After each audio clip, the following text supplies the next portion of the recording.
बहू कल को बड़ी अधिकारी बन गई तो तेरी इज्जत नहीं करेगी बेटा। लड़के वालों से परिधि के पिता हेमंत लाल जी बिटिया का ग्रेजुएशन तो हो गया है, बैंक एग्जाम की तैयारी में लगी हुई है। एक बार एग्जाम दे चुकी है, लिखित परीक्षा पास कर गई पर इंटरव्यू राउंड क्लियर ना कर सकी। अब फिर से दुगनी तैयारी के साथ एग्जाम देगी। तभी प्रीति की माँ अनुराधा जी बोली, अगर आप लोगों की सहमति हो तो अभी बच्चों की सगाई कर देते हैं। परिधि के एग्जाम के बाद शादी का मुहूर्त निकाल लेंगे। तभी लड़के आकाश की माँ नर्मदा जी बोली, नहीं नहीं, हम ज्यादा इंतजार नहीं कर सकते, शादी तो 2 महीने के अंदर ही करनी होगी। आकाश की दादी की तबीयत बहुत खराब है, उनकी अंतिम इच्छा तो बस पोता बहू देखने की है और हमारे यहाँ कोई बंधन नहीं है। परिधि बिटिया शादी के बाद भी बैंक के एग्जाम से दे सकती है, हमें कोई एतराज नहीं है। हम बहू बेटी में फर्क नहीं करते। ठीक है, हम आपस में बात करके कल सुबह आपको जवाब देते हैं।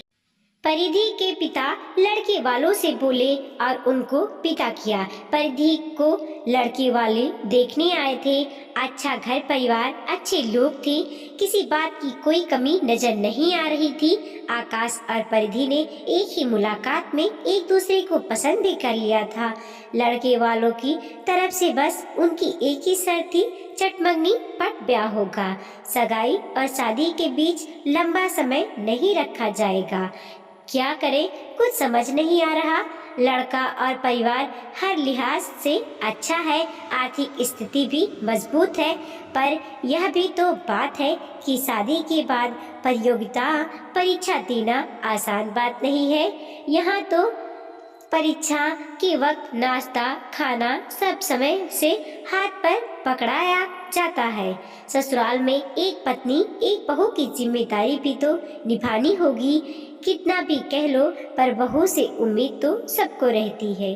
परिधि की माँ अनुराधा जी बोली, कह तो तुम सही रही हो, पर लड़के ने कहा तो है कि शादी के बाद भी परिधि आगे पढ़कर एग्जाम दे सकती है। वह तो घर में बुजुर्ग माँ की तबीयत ठीक ना होने के कारण शादी की हड़बड़ी मचा रहे हैं। मुझे लगता है इतना अच्छा रिश्ता हाथ से नहीं जाना चाहिए, फिर बाद में बड़ा अफसोस होता है।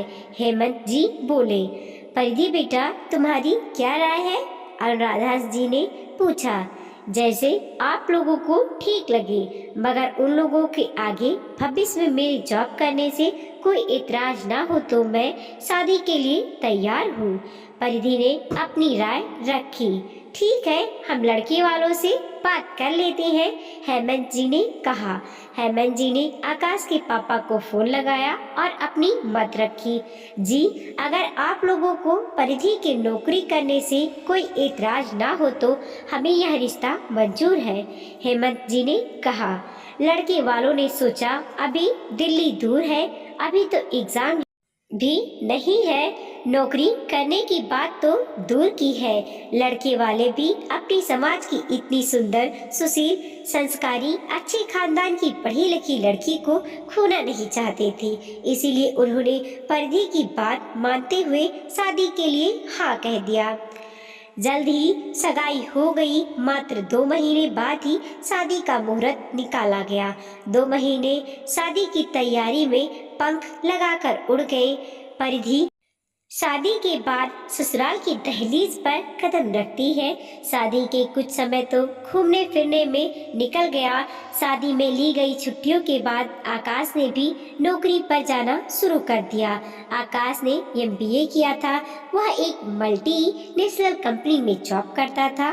परिधि बहुत काबिल थी, वह अपने पांव पर खड़ा होना चाहती थी।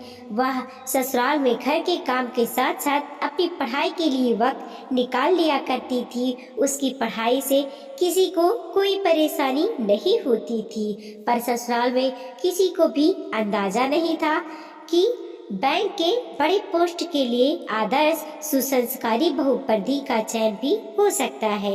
वह दिन भी आ गया जब परिधि को अपनी मेहनत का सबूत देना था, यानी एग्जाम का दिन आ गया। कैसा गया पेपर? पति आकाश ने परिधि से पूछा। अच्छा हुआ, प्रीलियम हो तो गया, अब मेंस की तैयारी भी करनी है। पीओ एग्जाम में इंटरव्यू भी होते हैं, परिधि ने कहा। आकाश परिधि के एग्जाम सेंटर लेने छोड़ने का काम कर देता था।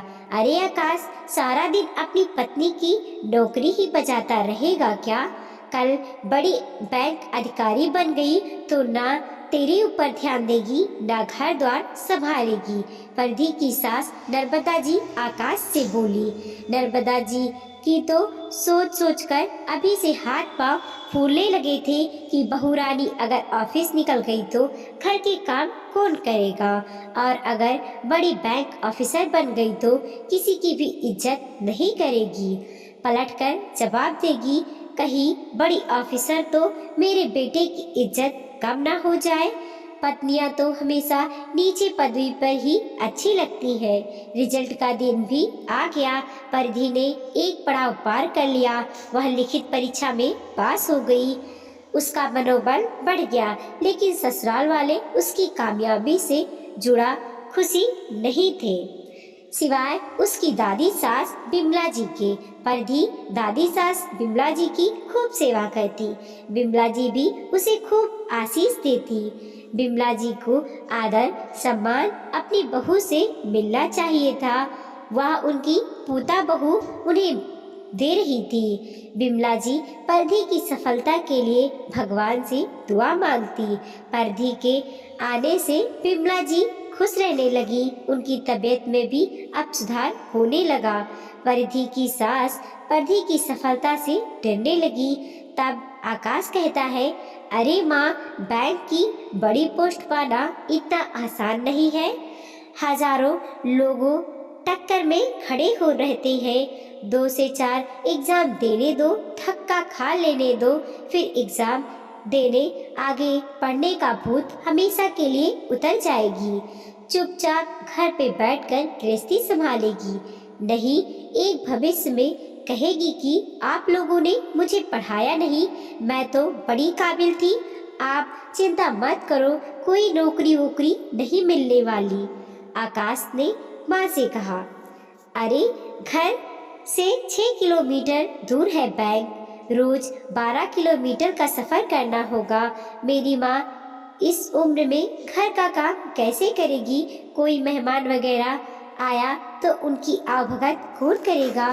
तुम्हें भी घर की जिम्मेदारियों के साथ अपनी नौकरी का करना पूरी तरह से थका देगा। तुम्हारी सेहत पर असर पड़ेगा। पति ने हर तरह से परिधि को समझाने की कोशिश की, लेकिन परिधि किसी भी कीमत पर अवसर को गंवाना नहीं चाहती थी।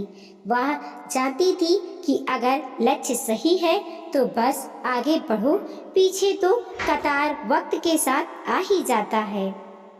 आकाश रिश्ते ने अपने कंट्रोल में बनाए रखने के लिए हमेशा परिधि को महसूस करवाता कि वह घर और बैंक ढंग से संभाल नहीं सकती। एक दिन परिधि ने पति, सास, ससुर सबसे कहा, मैं आपसे कुछ कहना चाहती हूँ। आशा करती हूँ आप लोग मेरी बात धैर्य के साथ सुनेंगे। जिस तरह एक बहू से ससुराल वालों को उम्मीद रहती है, उसी तरह एक बहू को भी परिवार से कुछ उम्मीद होती है। हजारों सपने, हजारों उम्मीद के साथ एक लड़की अपने माता पिता का आंगन छोड़कर ससुराल आती है। उसे भी उम्मीद होती है कि नया परिवार उसे अपनाएगा, उसकी खुशी में खुश होगा। लेकिन अफसोस, तन मन से सेवा करने के बाद ही भी ससुराल वाले उसे अपनाते नहीं हैं। बहू की खुशी में खुश नहीं होते, बहू की सफलता में शामिल नहीं होते हैं। ससुराल का हर सदस्य हर मोड़ पर बहू की परीक्षा लेता है, उसके हर काम का माइक्रोस्कोप लेकर मूल्यांकन करते हैं। आकाश जी हमारी शादी के तुरंत बाद जब आपके कंपनी को एक नया प्रोजेक्ट मिला था, उस प्रोजेक्ट को आपको हेड बनाया गया था, तब मैं आपकी तरक्की से कितना खुश हुई थी। आप काम में अपना बेस्ट दे सके, इसीलिए हर तरह के तनाव को आपसे दूर रखने की कोशिश करती थी। आपको एम्प्लॉय ऑफ द ईयर का अवार्ड दिया गया। खबर सुनते ही मैंने सबसे पहले भगवान के आगे शुक्राना लगाया। आपके सारे दोस्तों को सहपरिवार खुशी में शामिल होने का दावत पर बुलाया। अपने हाथों से आपका फेवरेट केक बनाया। आपकी तरक्की से कितना खुश थी मैं।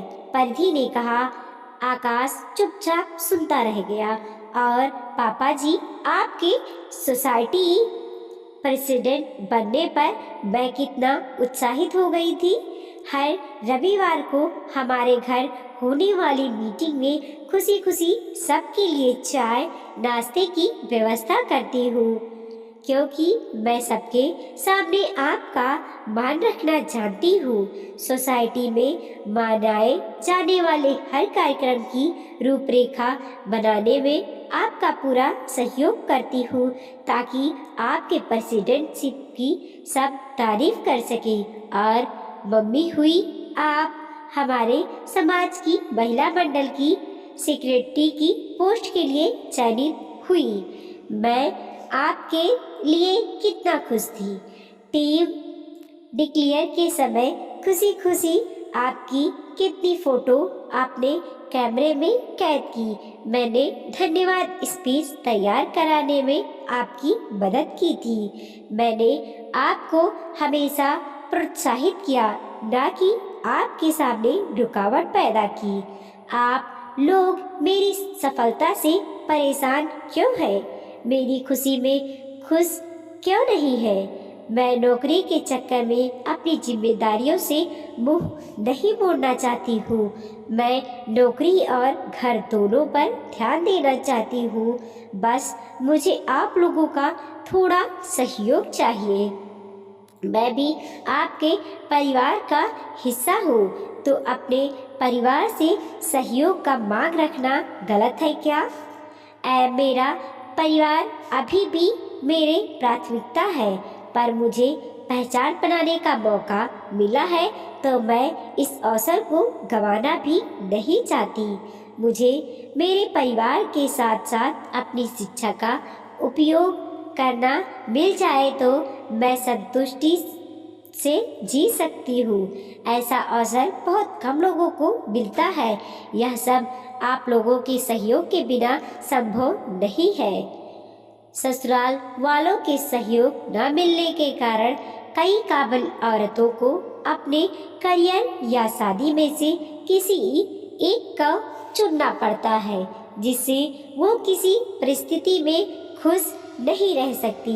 आकाश जी, अगर पत्नी भी नौकरी करती है, समान रूप से जिम्मेदारी निभाती है, तो खर्चे बढ़ने के साथ साथ बचत भी किया जा सकती है। बहू भी परिवार का हिस्सा होती है, उसकी खुशी का ध्यान रखना भी ससुराल वालों का फर्ज होना चाहिए। परिधि ने अपनी बात खत्म की। परिधि, तुम बिल्कुल सही कह रही हो।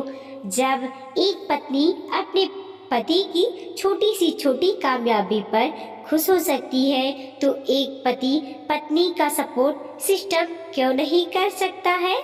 जीवन साथी का मतलब ही है कि जीवन के हर मोड़ पर साथ देना, सहयोग करना। खुशी हो या गम, एक दूसरे के साथ खड़ी रहना। अब मैं तुम्हारे सपनों की राह के रुकावट नहीं बनूंगा, आकाश ने कहा। हाँ बहू, तुमने सही कहा। हम एक परिवार है। सास ससुराल में बहू की माँ होती है। जिस तरह एक माँ अपने बेटे की कामयाबी में खुश होती है, उसी तरह उसी बहू की कामयाबी पर खुश होना चाहिए।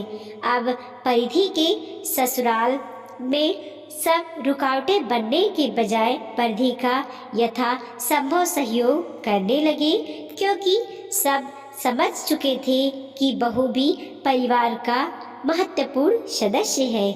जिस तरह बहू ससुराल के प्रत्येक सदस्य की तरक्की में अपना पूरा योगदान देती है, उनकी खुशियों में खुश होती है, उसी तरह ससुराल वालों का भी बहू का सहयोग करना चाहिए। दोस्तों, शादी के बाद ससुराल वालों को लड़की वालों से किसी भी प्रकार का झूठ बोलना नहीं चाहिए। शादी के बाद बहू परिवार का हिस्सा होती है, उसकी व्यक्तिगत तरक्की में भी उसका सहयोग करे, ना कि उसके लिए जानबूझकर रुकावट पैदा करे। वीडियो को लाइक कीजिए, कमेंट कीजिए और अपने दोस्तों के साथ जरूर शेयर कीजिए। चैनल पे नए हैं तो प्लीज़ सब्सक्राइब कीजिए और देखते रहिए मोटिवेशनल स्टोरी। मिलते हैं और एक नई कहानी के साथ।